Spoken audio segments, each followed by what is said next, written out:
O Cerrado está morto. A frase de impacto resume a visão de um dos maiores estudiosos do bioma onde estamos pisando. Segundo ele, onde houve modificação do solo, o cerrado não brota mais. É autor de vários livros que abordam a vegetação onde fica o estado de Goiás. Um deles com o título bastante contundente, Réquiem para o Cerrado. Consta também em seu currículo a criação do Instituto Goiano de Pré-História e Antropologia do Instituto do Trópico Subúmido. O nosso convidado é o professor Altair Salles.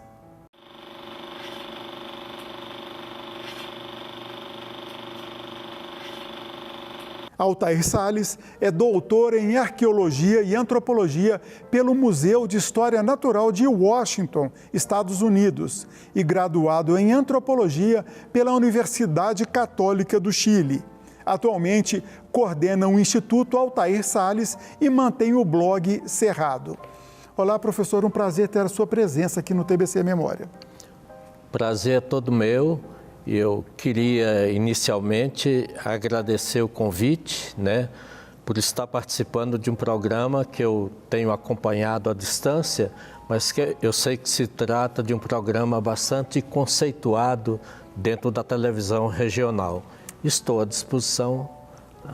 Em nome de toda a equipe, eu agradeço. Professor, vou começar mostrando já a capa desse livro aqui, Réquiem para o Cerrado, que eu citei agora há pouco. Réquiem é uma missa pós-morte, né? Então já começo provocando. O Cerrado morreu? O Cerrado é um tipo de formação ambiental que tem uma história evolutiva única no mundo. E as pessoas não conseguem entender o Cerrado destacando apenas partes, ou seja, as pessoas que estudam o Cerrado não levam em consideração a globalidade e a história evolutiva desse ambiente.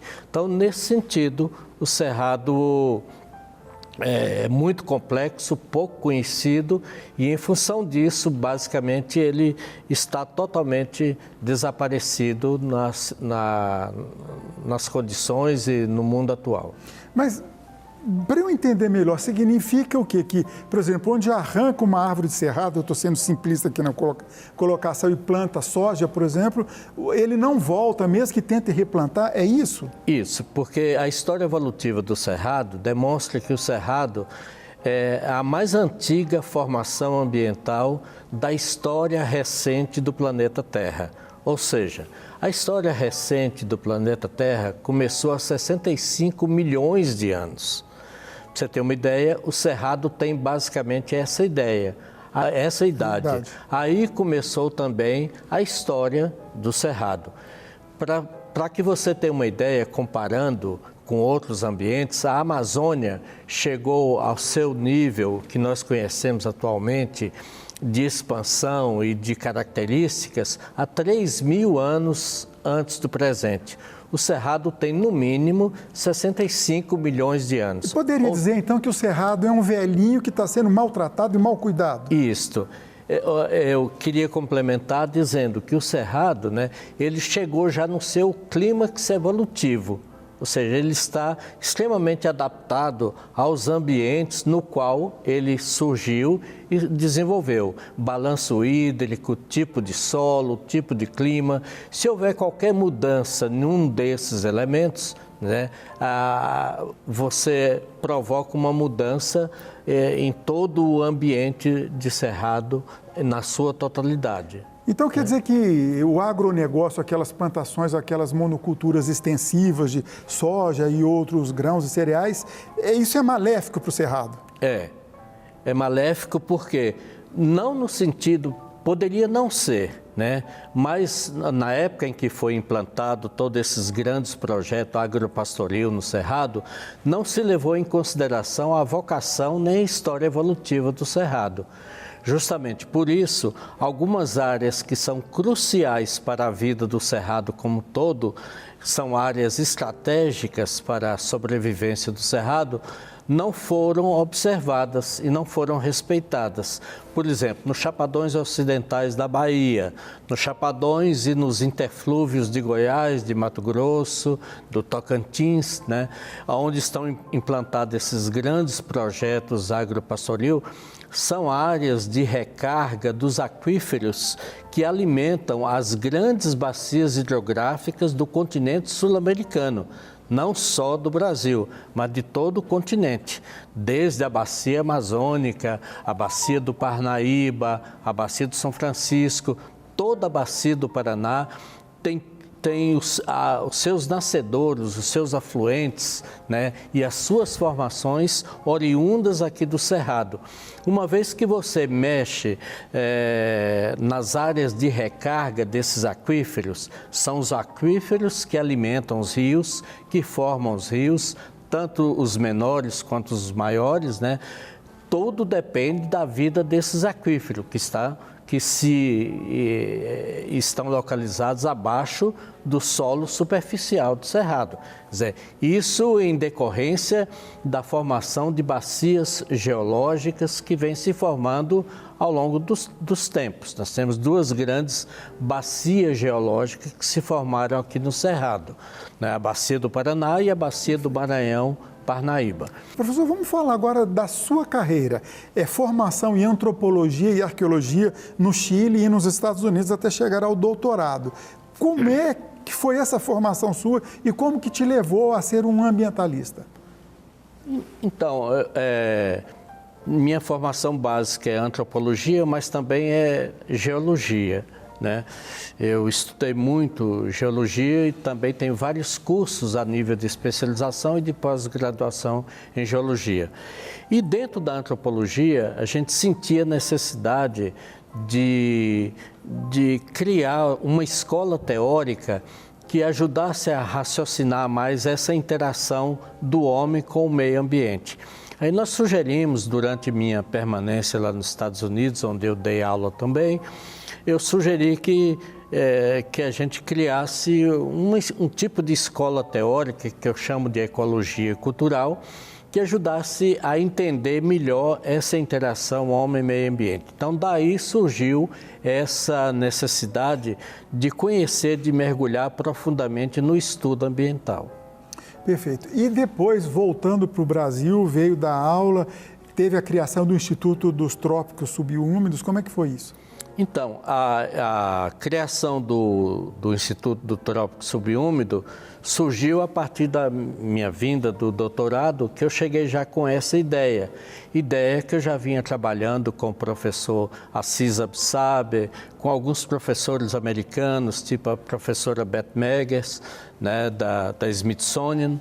E aqui eu vim com a ideia de tentar implantar um grande instituto, né, que procurasse entender o Cerrado em sua globalidade. O Cerrado enquanto sistema biogeográfico, não enquanto bioma, como ele é considerado por muitos até de forma errônea, mas entender o Cerrado como um sistema biogeográfico, um sistema que engloba vários subsistemas que estejam ou que estão intimamente interligados, cuja modificação em qualquer um desses elementos provoca modificação no sistema como um todo, né? Então foi dentro dessa ótica que surgiu a criação do Instituto do Trópico Subúmido, com diversas áreas de conhecimento, né, que seriam cultivadas ali. E no geral, vamos colocar assim, ele é reconhecido em nível nacional, em nível internacional, como uma referência na resistência da proteção do nosso bioma cerrado? No início, ele teve um tipo de explosão em termos de conhecimento, né? Inclusive, os conceitos criados dentro do Instituto são hoje utilizados pela biogeografia universal. Mas, infelizmente, com o passar do tempo, o Instituto foi perdendo força, né? E hoje, praticamente, ele é um órgão, infelizmente, a gente fala isso com muita tristeza, sem muita expressão dentro do contexto mundial. Falando ainda no Instituto, conecta com um grande amigo seu, né, Gesco von Puttkamer. Como é que foi a sua ligação com ele? Vocês trabalharam juntos, em contatos com nações indígenas? Sim, quando eu terminei meu curso de antropologia no Chile, eu já tinha escrito alguns artigos, né? E algumas universidades da América queriam que eu trabalhasse nos seus locais onde elas estavam situadas. Mas o CNPq me pegou, me contratou e me designou para uma missão junto aos índios Nambiquara, né, na fronteira de Rondônia com o Mato Grosso. Então, o primeiro grupo indígena com o qual eu fui trabalhar foi os Nambiquara. E com os Nambiquara eu conheci o Dr. Gesco, já trabalhando lá nessa região. E aí, através dele, ele me convidou inicialmente, né, para irmos na frente de atração dos índios Cinta Larga e Suruí, junto com a Poena Meirelles, Francisco Meirelles, né? E depois participamos de outros trabalhos de frente de atração, por exemplo, com os índios Uruel-Auau, em Rondônia, né? E junto com o Gesco, ele me levou depois a conhecer todo o trabalho dos irmãos Vilas Boas, principalmente Orlando e Cláudio, no Xingu, com os quais eu tive contato também durante muito tempo, convivi em trabalho de campo com eles, né? E aí eu fiquei sabendo, na conversa com o Gesco, que ele era detentor do maior acervo audiovisual do mundo sobre índios do Brasil. Só que ele era uma pessoa solitária, né? Vivia sozinho. E eu falei, quando ele morrer, pensei comigo, né? Aonde vai ficar esse acervo? E grande parte já estava no exterior. Então, lá ainda dentro do Instituto de Pré-História e Antropologia, eu fiz toda uma movimentação para a gente trazê-lo para dentro da universidade, porque uma pessoa com conhecimento que universidade, ele tinha, no caso, antiga UCG. Antiga UCG, Universidade Católica de Goiás, né? Uma pessoa com conhecimento dele não deveria estar fora de uma casa como é a universidade. Então, eu levei como pesquisador para o Instituto de Pré-História e Antropologia e, posteriormente, né, em função disso, ele fez a doação de todo o acervo dele, né, audiovisual, para o Instituto, que hoje eu sou o curador desse acervo junto ao Ministério Público, né, mas a universidade tem um orgulho de possuir esse grande acervo, que é o maior acervo do mundo, não só de filmes, mas fotografias também, né? Ok, professor, vamos para o intervalo e daqui a pouquinho a gente volta falando dos seus livros, da sua obra literária, pode ser? TBC Memória, ajudando a preservar a história de Goiás.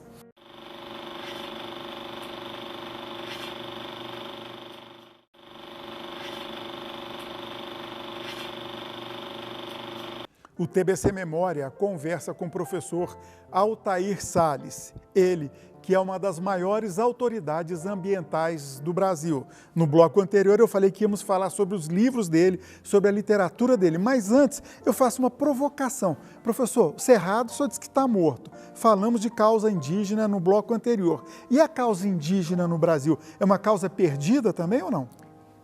Eu não diria perdida, mas é uma causa também cuja perspectiva está muito nebulosa, né?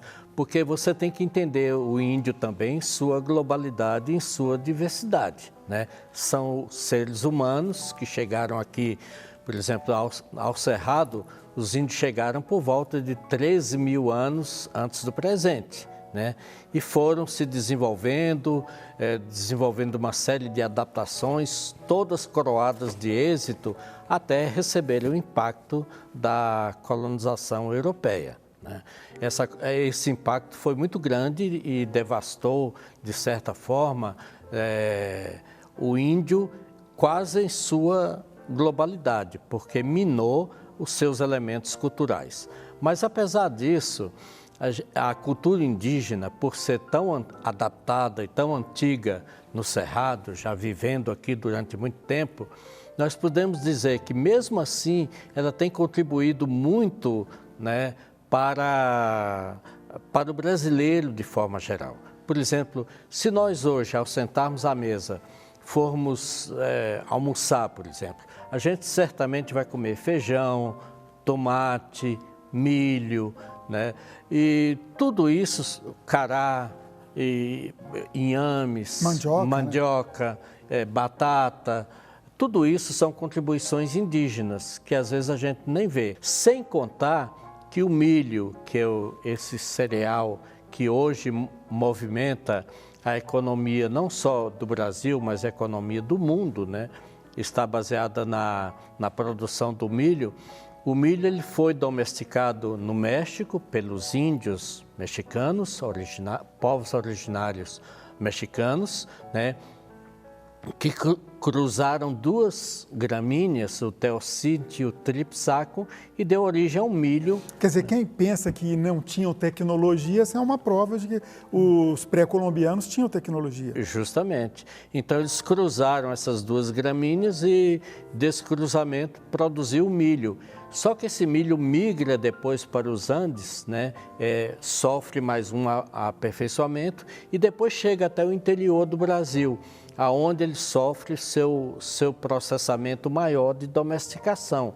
E nós temos os índios Caiabi no Xingu, que têm espigas de milho com mais de 40 centímetros, até 60 centímetros de comprimento, né? Professor, o senhor é uma autêntica universidade nos 3 tripés, né? Ensino como professor, extensão, fazendo todo esse trabalho que falou, e na pesquisa que resulta em literatura. A gente separou, está aqui até do meu lado, alguma parte da sua obra, Andarilhos da Claridade. Esse é seu livro referência? Não, isso é assim, porque eu escrevi antes desse, eu escrevia muito, num linguajar muito técnico, né? Esse é um livro onde o linguajar é menos técnico, mas que reflete a história do povoamento da América do Sul e especialmente aqui do centro do Brasil, né? Desde os primórdios da sua ocupação até, basicamente, o final da glaciação, que aconteceu por volta de 11.000, e cujos resquícios vêm até 8.000 anos antes do presente. Então, esse livro trata disso numa linguagem mais acessível. Então, por isso, foi um livro que se esgotou rapidamente, hoje está na 2ª edição, mas também está esgotado, e agora a editora Chapuri produziu na forma de e-book em colaboração com outras editoras brasileiras, né? Pode-se dizer, quando essa busca sua de escrever numa linguagem mais simples, pode-se dizer que a academia tem dificuldade em conversar com a população no geral, quando trabalha com uma linguagem rebuscada? Tem. A academia, até hoje, ela não soube valorizar os saberes que os índios deixaram para nós, por exemplo, né? Até hoje ela não soube valorizar os saberes dos ribeirinhos, das populações caboclas, né? Dos quilombolas, que são saberes interessantíssimos, né? Com uma riqueza minuciosa de detalhes. Perdão interromper, mas isso é porque a academia no Brasil é muito branca? Tem relação isso? Tem relação, porque o modelo de universidade que foi implantado no Brasil é o modelo ocidental, né? Que enquadra os conhecimentos, né? Dentro de áreas bem que impossibilita a sua movimentação. Por exemplo, a universidade, você vê que ela é dividida em ciências ambientais para um lado, ciências humanas para outro, ciências naturais para outro lado. Isso impede uma integração de conhecimentos. E essa integração de conhecimentos, consequentemente, impede a integração de saberes.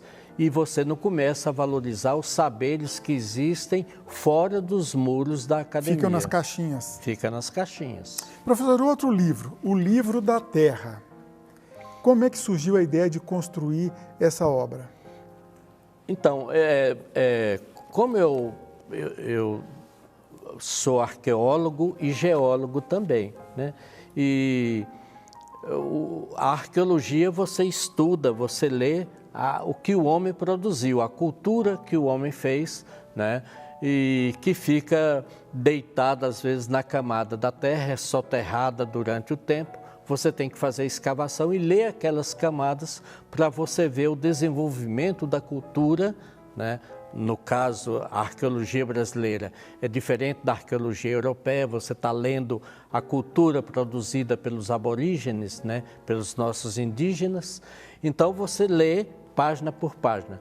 O livro da Terra é o lado geológico, e em vez de você ler só a cultura, você está lendo todo o planeta através dos vestígios que vieram se formando ao longo do tempo, da formação do planeta. Quer dizer, quando eu falo de cultura, o homem surgiu na África há 2 milhões de anos atrás.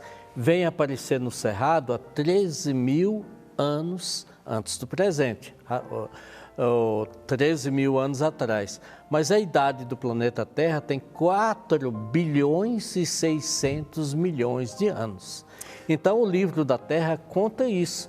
Ele mostra que você pode ler toda a história do planeta lendo esses vestígios que vão ficando ao longo do tempo. E esse livro é acessível, disponível também no mercado? Esse livro é disponível. Surgiu uma curiosidade aqui. O Cerrado é o bioma mais antigo, mas, pelo menos aqui nós no Cerrado, temos 13 mil anos de seres humanos pisando aqui. Por que isso? Tem uma pergunta. Não sei se essa pergunta tem resposta. Por que demorou tanto a espécie humana a chegar num bioma já tão antigo? É porque o homem surgiu num estágio evolutivo que ele não tinha ainda tecnologia para fazer grandes migrações, nem enfrentar os animais de rapina. Isso é uma conquista ao longo do tempo. Então ele surge, o que surge há 2 milhões de anos antes do presente, não é o Homo sapiens sapiens, né, que somos nós, mas o Homo habilis, que depois se transforma 1 milhão de anos depois em Homo erectus.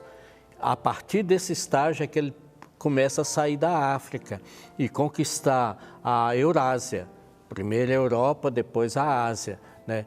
E a partir desse estágio de Homo erectus é que se dá origem a Homo sapiens.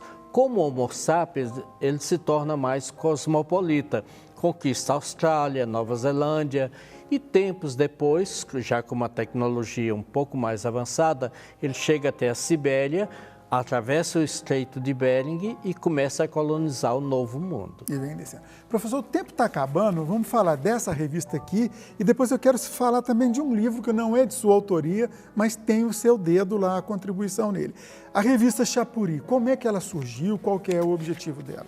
A revista Chapuri é um sonho do jornalista Jaime Saltchuk, né, que veio a morar aqui em Goiás há uns tempos atrás e colaborou muito para a cultura de Goiás. Criou o FICA, dentre as criações dele, né, Festival Internacional de Cinema Ambiental. E morando aqui um dia, ele reuniu um grupo e pensou na elaboração de uma revista que trouxesse o nome Chapuri, em homenagem a Chico Mendes, né? Quer dizer, que consequentemente, através dessa revista, ele queria homenagear os povos da floresta, né? Então ele criou essa revista. Hoje eu integro o conselho editorial da revista, que chegou no mês passado no número 100, sem interrupção. É uma revista mensal que circula tanto de forma digital como de forma física, como você vê aí, né? Impressa. Então, é uma revista que tem esse viés, é um viés socioambiental, né? Procura preservar os saberes dessa sociedade que se formou na Amazônia e no Cerrado. Professor, para encerrar, eu quero falar desse livro que não é seu, mas é de um amigo nosso, um conterrâneo seu, Elverton Baiano, Expedição Abissal. Qual que foi a sua participação para ele construir essa obra, que inclusive foi considerada em 2022 entre os 10 melhores livros, né? Qual que foi a sua participação? A minha participação foi muito pouca, simplesmente essa é uma história que eu participei.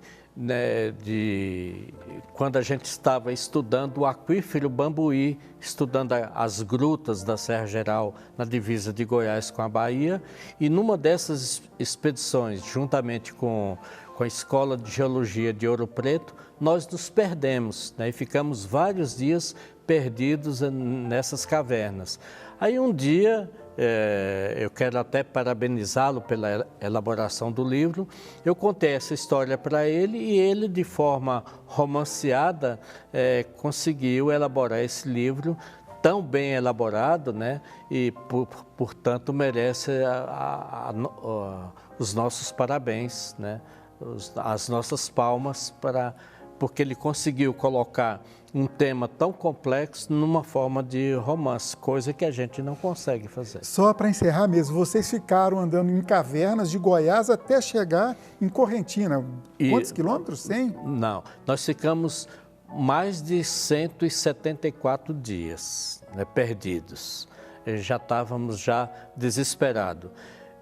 Isso mostra que essas cavernas que começam às vezes em São Domingos, em Arraias, né, elas vão se ramificando, passam às vezes por debaixo da bacia de vários rios e chegam até lá o Vale de São Francisco. Nós somos daqui, perto de Arraias, entre Arraias e São Domingos, até chegar no município de Santana dos Brejos, na Bahia, num povoadozinho chamado Barreiro do Cedro.